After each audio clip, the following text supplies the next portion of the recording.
You've heard of Bigfoot, the Yeti, Mothman, the Jersey Devil. Every region has a mysterious cryptid that marauds and haunts the desolate wastelands, forests, and swamplands, and Pennsylvania is no exception. What is something of an exception is that the storied Pennsylvania monster is not the requisite red-eyed, winged, hulking, hairy haunt of nightmares. No, the Squonk is something else entirely. Welcome to Strange and Unexplained with me, Daisy Egan. I love a good cry. Crying is something we all do, especially when times are hard, or movies are sad, or hormones are high, or elections happen, or we're awake. Hell, I've cried myself to sleep a few times in this life, but I've always woken up the next day, my body more or less intact, my tears dried on my pillow. The subject of today's story is not so lucky. To begin, I must introduce us all to the unsung hero of this tale, the lumberjack. Now you know me, stranger. Normally I would not venerate a profession that so hastily aided the deforestation of this land, but since the introduction of lumberjack influencers like Thor Bradley and Nicole Conan, I'm inclined to be a little more welcoming to our axe-wielding siblings. Those two could split my log anytime, if you know what I mean. Where was I? Oh right, lumberjacks.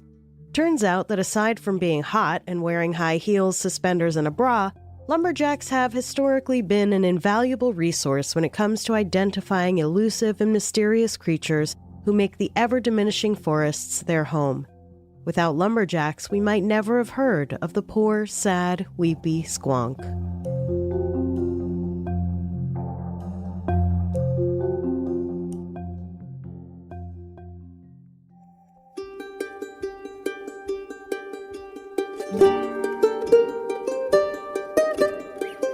The first mention of the Pennsylvania cryptid, the Squonk, is widely accepted to be in the 1910 collection of folkloric sketches and stories, Fearsome Creatures of the Lumberwoods, with a few desert and mountain beasts. The book was written and illustrated by conservationist William Thomas Cox, who wasn't from Pennsylvania at all, but was a forester for the U.S. Forest Service, and was appointed the first state and commissioner of conservation for Minnesota. Cox also organized the State Forest Protection System, which was enacted in 1911. Cox was a busy guy and passionate about forest conservation because while he was heading up new government agencies and preserving the safety of national forests, he was also an avid writer. In addition to penning Fearsome Creatures, Cox also wrote other works about forestry, nature, and conservation. He contributed a recurring column in the magazine The Farmer, and many of his writings were later anthologized in other publications. He is, despite his many accomplishments, definitely best known for Fearsome Creatures of the Lumberwoods, which happens to be a chief literary resource on what Wikipedia categorizes as fearsome critters of North American folklore.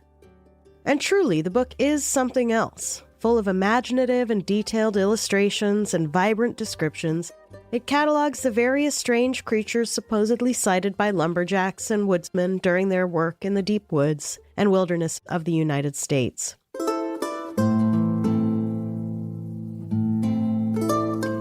The Squonk is just one of the many wild wonders found in the book's pages.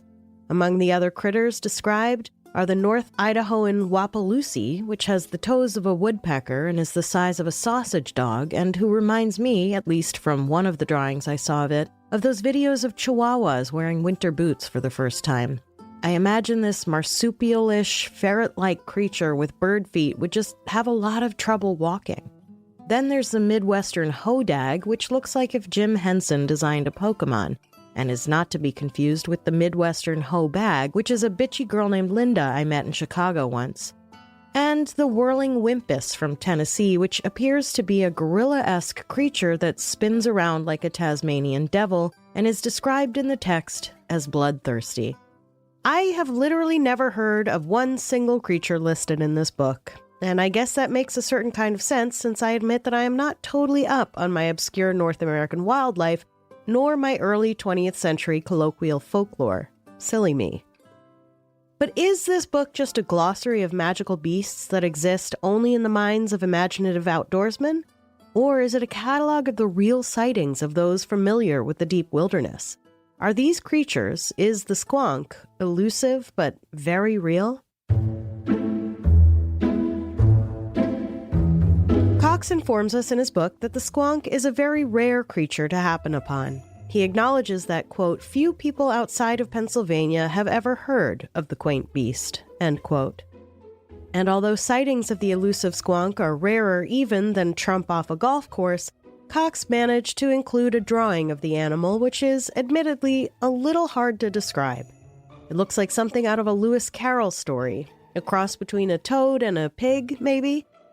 Subsequent drawings of the squonk in popular culture, including apparently on Squonk Talk, which is really just an episode of the Haunted City Podcast's TikTok page, have it looking at times more like a toad, at others a pig, and at others a hideous Shar-Pei. There's one picture that has him almost looking like an elephant crossed with Ludo from Labyrinth. The one thing everyone can agree on, however, is the creature's overall mood. Cox tells us of the squonk's species taxonomy, Lacrimocorpus dissolvens, made up of the Latin words for tear, body, and dissolve, likely referring to the squonk's ability to literally dissolve into a puddle of tears. And he talks about the animal's retiring disposition, saying that it typically only travels around at twilight or dusk, making it hard to glimpse. He describes the squonk as having a pitiable appearance, saying, quote, because of its misfitting skin, which is covered with warts and moles, it is always unhappy. In fact, it is said by people who are best able to judge to be the most morbid of beasts. Hunters who are good at tracking are able to follow a squonk by its tear-stained trail, for the animal weeps constantly. When cornered and escape seems impossible, or when surprised and frightened, it may even dissolve itself in tears. End quote. Girl, same. Although, to be fair, we can't really know why the thing is crying, can we? We don't know that it thinks of itself as ugly. Maybe it's crying because we think it's ugly. Cox goes on to recommend that if anyone wants to go hunting for squonks, they should do so on frosty moonlit nights because the cold freezes their tears and they don't move around as much. He says also that squonks are most often found under the boughs of dark hemlock trees, but he doesn't offer much in the way of squonk sightings or evidence. There is one story he shares as a sort of corroborating account about a man named J.P. Wentling who allegedly made the rare capture of a squonk. Quote, Mr. J.P. Wentling, formerly of Pennsylvania but now at St. Anthony Park, Minnesota, had a disappointing experience with a squonk near Mont Alto. He made a clever capture by mimicking the squonk and inducing it to hop into a sack in which he was carrying it home, when suddenly the burden lightened and the weeping ceased. Wentling unslung the sack and looked in. There was nothing but tears and bubbles. End quote. One wonders how he induced it to climb into the sack. Plenty of kids used to mimic me, and I was never induced to voluntarily climb into a locker. No, they had to chase me down and stuff me in the locker. Also, to be fair, I would cry too if someone came into my house and tried to capture me in a sack. I really feel for this little guy.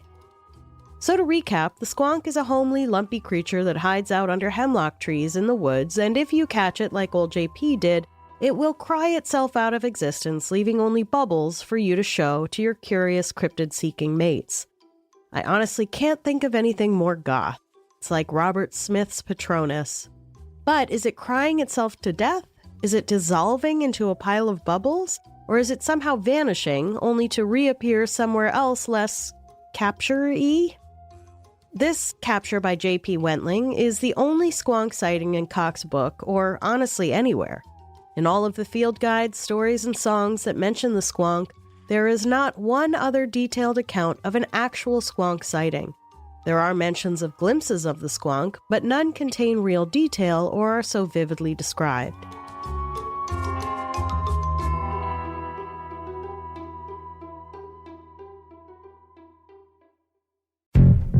Strangers, I recently took a little jaunt over to London for 4 days and brought my 2 favorite cashmere sweaters from Quince. I paired my burgundy sweater with a moss green washable silk button-down, and my bestie told me I was giving off hot professor vibes. I'll take it. I love Quince. Not only do I look hot, everything is super affordable. And I know I'm supporting factories that employ ethical, sustainable practices. So I can be sexy and have a clean conscience. And because Quince partners directly with those factories, cutting out the middlemen, you get everything for up to 80% off. Quince has everything from loungewear to home goods to Italian leather bags, suitcases, and stuff for kids, too.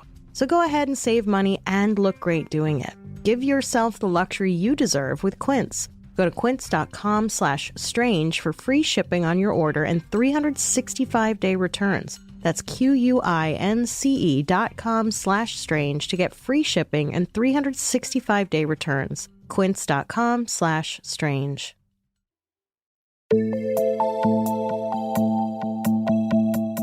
So far, the tale of the Squonk doesn't strike me as the most convincing. But what if the Squonk was never meant to be thought of as real?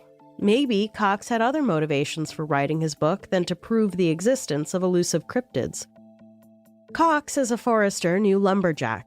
Lumberjacks in the early 1900s dwelled in a subculture all their own. They were incredibly strong, nearly feral men who felled trees using hand tools and had oxen drag them to the river. A piece in the journal American Sociological Review called Taming the Lumberjack from 1944 describes the profession as, quote, difficult, dangerous, intermittent, low-paying, and involved living in primitive conditions.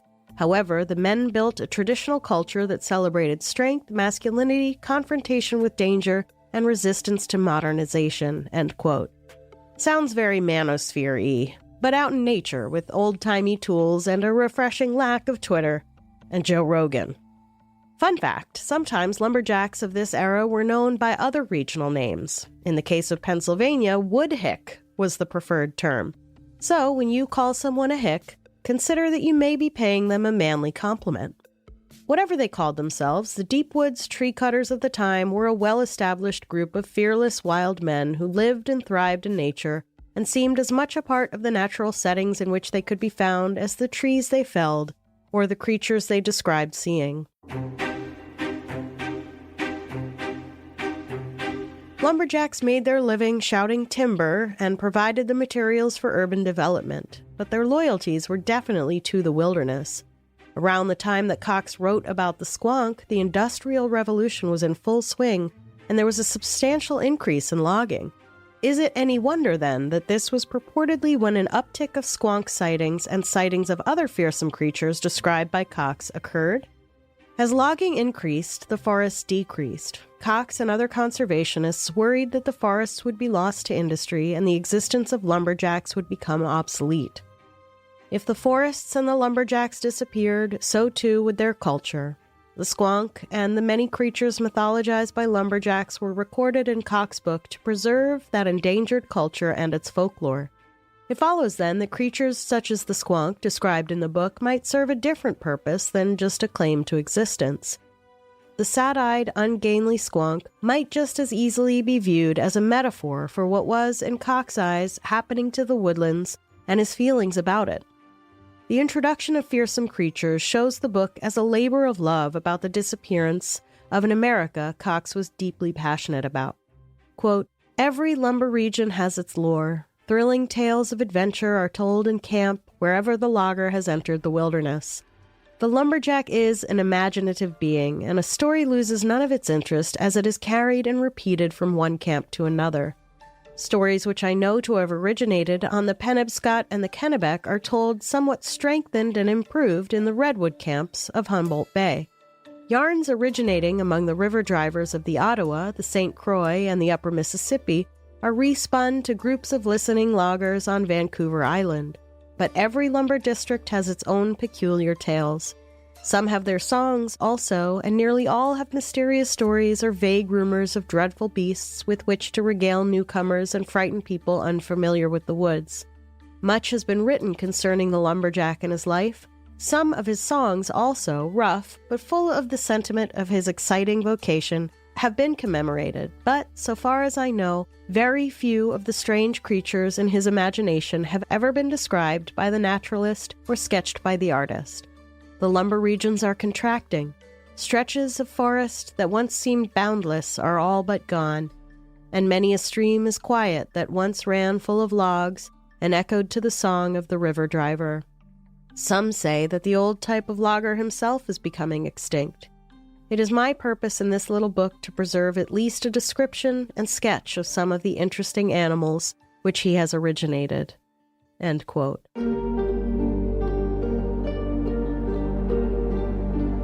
But if the squonk was merely an expedient means to an end in Fearsome Creatures of the Lumberwoods, if Cox made up the legend to help tell the story of the disappearing landscape he so loved, then that probably should have been the end of the squonk. And it does seem that the book is filled with tales of strange and unusual critters that have scarcely been heard of since. But the squonk is different. The saggy, sad, and warty creature did not see its folkloric end there. Years later, in 1938, the squonk returned to cry all over the place again when fellow forester Henry Tryon published a similarly titled book to Cox's, just called Fearsome Critters. In his book, it's clear that the squonk didn't get cuter with age, but remained, quote, "the homeliest animal in the world," end quote, according to Tryon, who went on to describe the squonk like this, quote, "a most retiring, bashful, crepuscular animal garbed in a loose, warty, singularly ill-fitting skin. The squonk is always unhappy, even morbid. He is given to constant weeping over his really upsetting appearance and can sometimes be tracked by his tear-stained trail," end quote. I don't know if Tryon cited Cox or if he passed this off as his own, but the description is very similar to Cox's. He also agreed with, or plagiarized, Cox's claim that moonlit nights are the best time to hunt squonk. This was the case, he said, because squonks tend not to move around much at night out of fear that they may catch a glimpse of themselves in a moonlit puddle. Again, girl, same.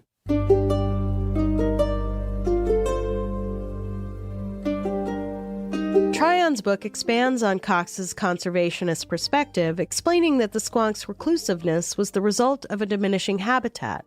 According to Tryon, the squonk formerly lived in high plains and swamps before industry and development encroaching on wild spaces caused the squonk to retreat mainly to the hemlock groves of Pennsylvania. Some sources describe the squonk as existing chiefly in the Poconos, and who can blame it? I remember the commercials on TV when I was a kid inviting me to the Poconos Mount Airy Lodge to play all day and dance into the night.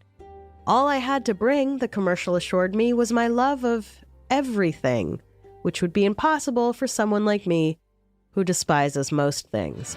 Beautiful Mount Airy Lodge, all you have to bring is your love of everything.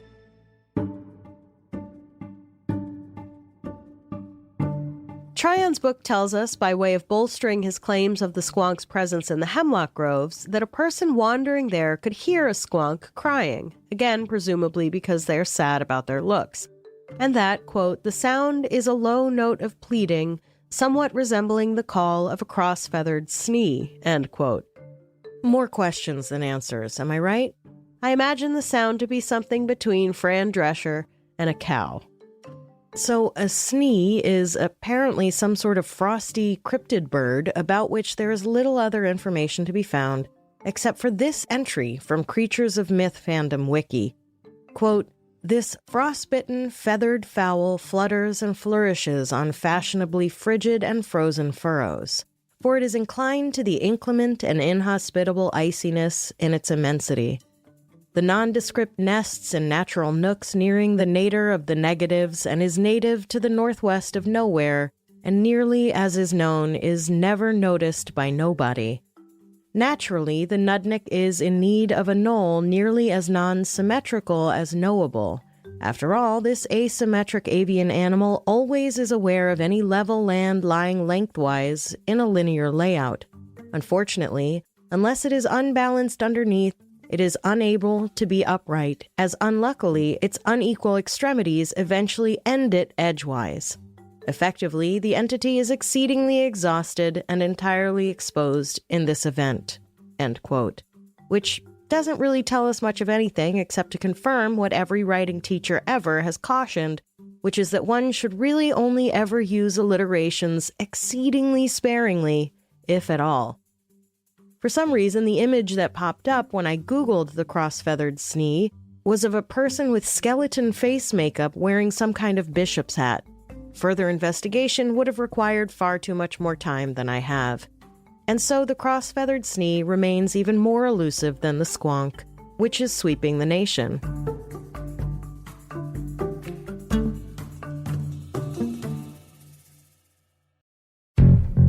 Strangers, you know I take sleep seriously, and that means I need my bedroom to basically be a cave. So I have the most serious blackout curtains of all time. I swear, if I wanted to, I could sleep till March, which actually means it may be time to get me some smart blinds from 3-day blinds that open by themselves. That way, I can't sleep till March. But you know me, stranger, I'm no handy guy. And with 3-day blinds, I don't have to be. The experts at 3-day blinds will do all the measuring, fitting, and hanging so I don't have to. Plus, they have thousands of options that fit any budget or style with actual samples, so you won't be guessing about what your blinds will look like. 3-day blinds has been in business for over 45 years, and they've helped over 2 million people get the window treatments of their dreams. So they are a brand you can trust. Right now, get quality window treatments that fit your budget with 3-day blinds. Head to 3dayblinds.com/strange for their buy one, get one 50% off deal on custom blinds, shades, shutters, and drapery. For a free, no charge, no obligation consultation, just head to 3dayblinds.com/strange. One last time, that's buy one, get one 50% off when you head to the number 3, dayblinds.com/strange.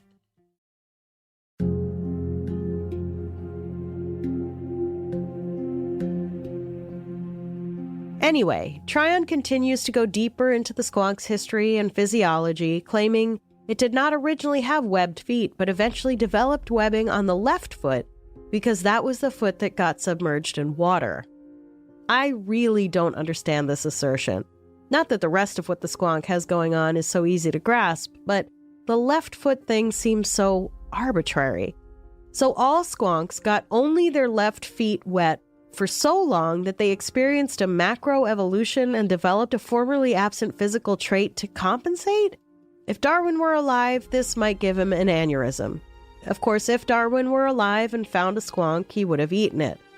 Regardless, I think it might be best to treat the evolutionary science of the squonk like John Travolta's hairline, and not look too closely.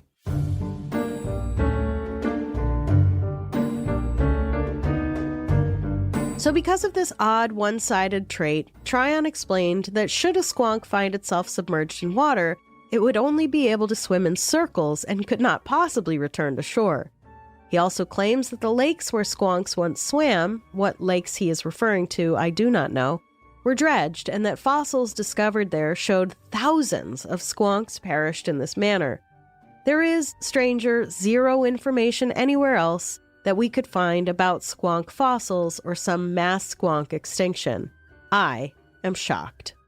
Regardless of the questionable science and non-existent evidence in Tryon's book, the squonk kept on persisting and showing up in sundry places over the years. Like in Cox and Tryon's books, the descriptions of the squonk don't change much. Its consensus seems to generally be that they have saggy, warty skin, moles, webbed feet, and are always crying because of how ugly they think they are.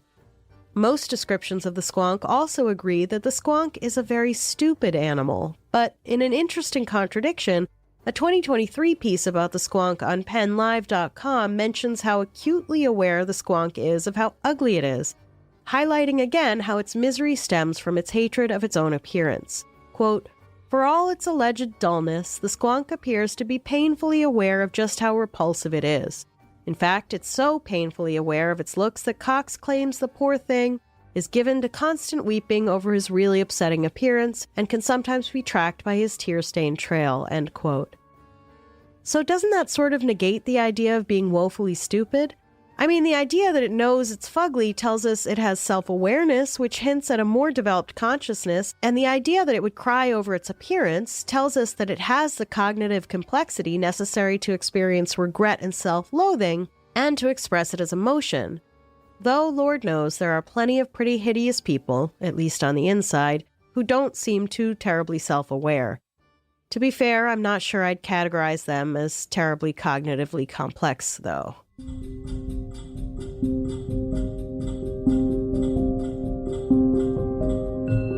Another wild claim about the squonk that definitely elevates it above your run-of-the-mill dopey cryptid is that the squonk supposedly reproduces through binary fission, meaning it splits itself in half to reproduce. What in the holy slime mold are we talking about here? What even is a squonk? I know, it's Pennsylvania's saddest mythical creature, but is it a mammal? It seems to possess some mammalian traits, like crying real, hot, salty tears of pain and despair, but asexual binary fission really isn't very mammalian of it. The only creatures on Earth that reproduce that way are bacteria, amoebas, and other tiny, shapeless shit like that. Not giant, sad, forest-dwelling pig toads. Also, I have yet to read anything about multiple squonks or squonk families. What would a group of squonks be called anyway? A dysphoria of squonks? A muffin top of squonks? Anyway, I'm no biologist, but the argument so far for the real existence of the squonk is not great. Binary fission probably seemed a lot more plausible in 1900 when there was no internet or biology class in middle school. Add to that, some of the same articles that talk about this binary fission nonsense also recommend that to get proof that squonks exist, one should stick to taking pictures or video rather than try to capture a squonk due to their tendency to kill themselves by dissolving into a puddle of tears when caught. So, take the oh-so-scientific Loch Ness approach. Got it. I'll run right down to the Poconos hemlock groves with my Polaroid and see what kind of pics I can snap. For posterity and science.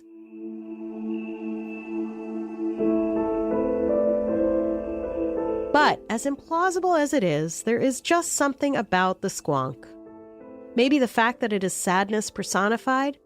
Cryptidified? Or maybe its indivisible connection to man's war on the environment. Maybe the squonk is crying all the time over the climate change it knew would be triggered by the Industrial Revolution that brought it to light, and not its own skin condition. Whatever the case, the squonk continues to find a place in our evolving culture. The 1926 book Paul Bunyan and His Great Blue Ox by Wallace Wadsworth mentions the squonk in its tall tales, which is unsurprising given the squonk's connection to lumberjacks, and Bunyan being the biggest, larger-than-life lumberjack of them all, with an even bigger ox. An article on WikiHow about the squonk says of the passage, quote, "Even the great American legend Paul Bunyan had such a run-in with a squonk. In Paul Bunyan and His Great Blue Ox, Paul and his men are stalled in cutting timber when one hears a queer wailing some distance away. The more the man mimics the wailing, the closer the strange sound gets, until eventually he's able to apprehend an unsuspecting squonk in a bag. So rarely did it ever get near men that the logger who had caught the squonk was greatly elated and called his friends to the bunkhouse to see the queer creature when he put it on view," reads Paul Bunyan. Alas, the logger's elation was only momentary, as the squonk did what it does best, and dissolved in its distress into nothing but some salt water and bubbles, end quote. So there is another account of the fictional lumberjack catching the squonk. I stand corrected.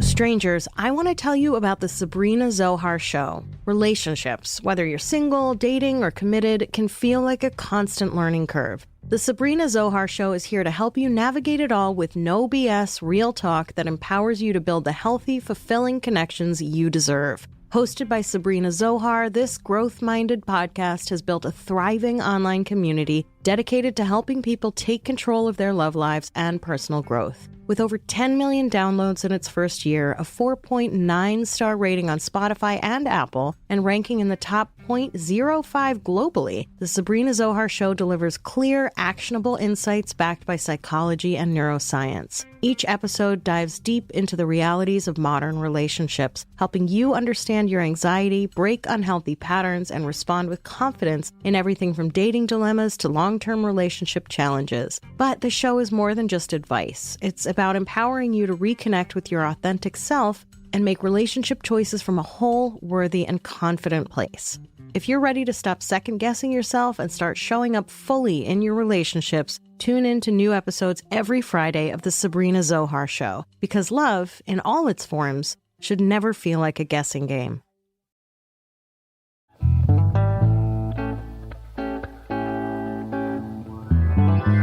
The squonk appears in other literature as well. Famed Argentine writer Jorge Luis Borges mentions the squonk in his 1960s-era Book of Imaginary Beings. Unfortunately, my review of the entry revealed that Borges merely quotes William Thomas Cox's book, and that the squonk is one of the only creatures he does not write about in his own words. The band Genesis, post Peter Gabriel, wrote a song about the squonk in the late 1970s. Phil Collins names it among his favorite Genesis songs and calls it their Zeppelin song, presumably because it rocks? And it's about mythological shit? Or is it? Walking home that night, the sight across my back, the sound of sobbing on my shoulder, and suddenly it stopped. I opened up the sack, all that I had, a pool of bubbles and tears. There is much discussion on the internet about this song by fans and curious types, some of whom claim to have been squonk hunting. Steely Dan also mentions the squonk in the 1970s song Any Major Dude Will Tell You, with the lyric, quote, "Have you ever seen a squonk's tears? Well, look at mine," end quote. Have you ever seen a squonk's tears? Well, look at mine. I guess the 60s and 70s were the squonk's main character era. It makes sense. People were into esoteric spiritual ideas and drugs that led them to have open minds about things that might otherwise seem unlikely. Awareness of looming man-made environmental catastrophe and climate change was growing. Est, hair, a broad cultural appreciation of fantasy, the more mainstream acceptance of therapy, emotional awareness, and men crying all seem right in line with the squonk's gestalt, don't they? And in my favorite example of a pop culture reference to the squonk is the annual festival held in August in Jonestown, Pennsylvania, called, you guessed it, Squonkapalooza. The festival website states that it exists, quote, to celebrate and show love to the squonk in hopes of helping it feel better, end quote. I can think of worse reasons to party.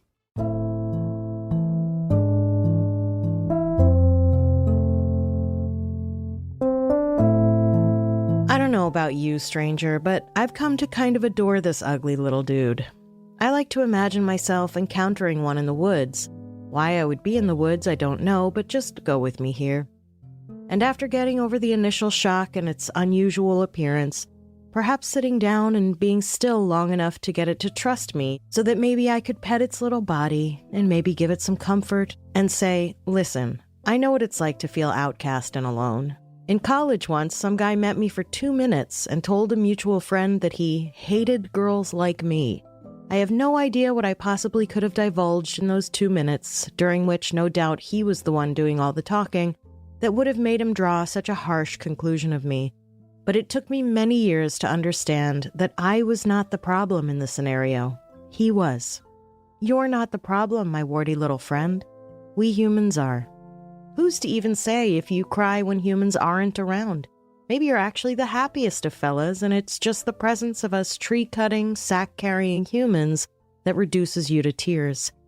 I get you, buddy. I get you.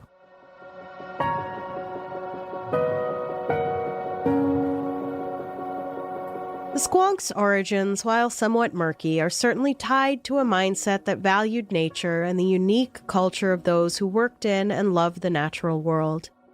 It seems fitting, then, that the squonk should evolve in the modern age to become, as an article from Penn Live calls it, an, quote, icon of the awkward, isolated, and alone, end quote.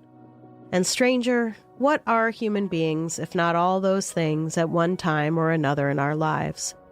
I think the strangest and most unexplained thing is not the questionable existence of a warty, forest-dwelling, circle-swimming, weepy toad monster, but rather the way we evolve and come to understand ourselves.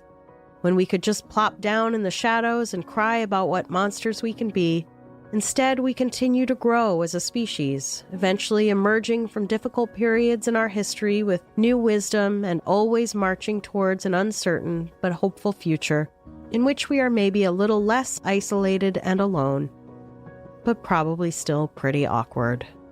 And if not, we can just go ahead and cry ourselves right out of existence.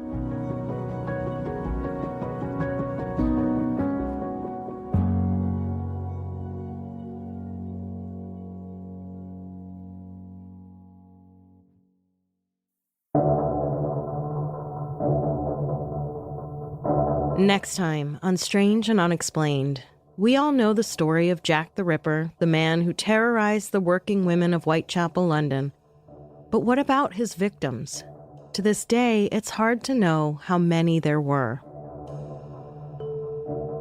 Strange and Unexplained is a production of Three Goose Entertainment with help from Grab Bag Collab. This episode was written by Eve Kerrigan and me, Daisy Egan, with research by the Strange Research Squad. Sound design and engineering by Jeff Devine. Music by Epidemic and Blue Dot Sessions. If you have an idea for an episode, head to our website, strangeandunexplainedpod.com, and fill out the contact form.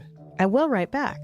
For more amazing content, join us at patreon.com/grabbagcollab, where for just $5 a month, you get all the Grab Bag exclusive shows, and for $8, you get those, plus Amber Hunt's Crimes of the Centuries and Strange and Unexplained early and ad-free. Grab Bag is an all-female and non-binary owned profit share network where our contributors get to keep ownership of their shows. We strive to give a platform to those who might not be able to land themselves on a bigger network. Who knows? Maybe you have a podcast idea you'd like to pitch to Grab Bag. We've got live recordings, watch parties, book clubs, and more. Why there's so much going on over at Grab Bag, you'll wonder if we missed the memo on how capitalism works.